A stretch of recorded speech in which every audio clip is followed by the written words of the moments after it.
पुराण पुरुष, अगदी म्हातारा मनुष्य, पाषाण हृदय, निष्ठुर मनाचा, अजात शत्रू ज्याला शत्रू नाही असा, शेंदड शिपाई, मंद बुद्धीचा. तस पहा, पुराण पुरुष, अगदी म्हातारा मनुष्य पहा हे सगळे बरोबर आहे. शेंदड शिपाई म्हणजे मंद बुद्धीचा नसून तर भित्रा असतो, भेकड, म्हणून इथे 4 नंबरचं पर्याय चुकलेलं आहे.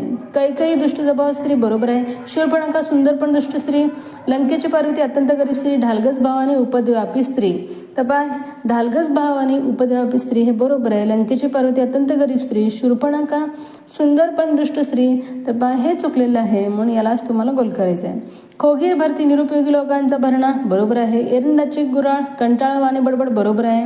गळ्यातील ताईत, नावडती व्यक्ती हे चुकीचं आहे, कारण गळ्यातला ताईत म्हणजे आवडती व्यक्ती. धोपट मार्ग, सरळ नेहमीचा मार्ग हे बरोबर आहे, म्हणजे हे चुकलेलं आहे, यालाच गोल करायचं आहे.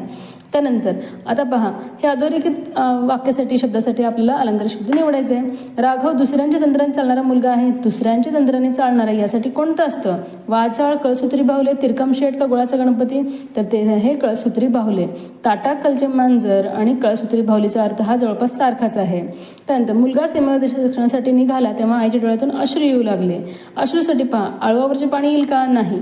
वाहती गंगा, गंगा यमुना का मेषपात्र? तर वाहती गंगा नाही येणार, कारण वाहती गंगाचा अर्थ काय असतो? आलेली संधी. गंगा यमुना म्हणजे अश्रू आणि मेषपात्र म्हणजे बावळट मनुष्य, म्हणजे ते 3 नंबरचा पर्याय योग्य असणार आहे. माधवरावांना गरीब निरुपद्रवी मनुष्य म्हणतात.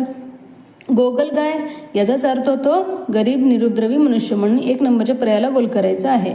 गाजर पारखी म्हणजे कसलीही पारख नसलेला. गुळाचा गणपती म्हणजे मंद बुद्धीचा. आणि कर्णाचा अवतार म्हणजे अत्यंत दानशूर व्यक्ती, उदार व्यक्तीला म्हणतात. तर अशा पद्धतीने विद्यार्थ्यांनो, जर तुम्ही अलंकार शब्दाचं सतत वाचन केला तर तुम्हाला हे प्रश्न सोडवणं सोपं जाणार आहे.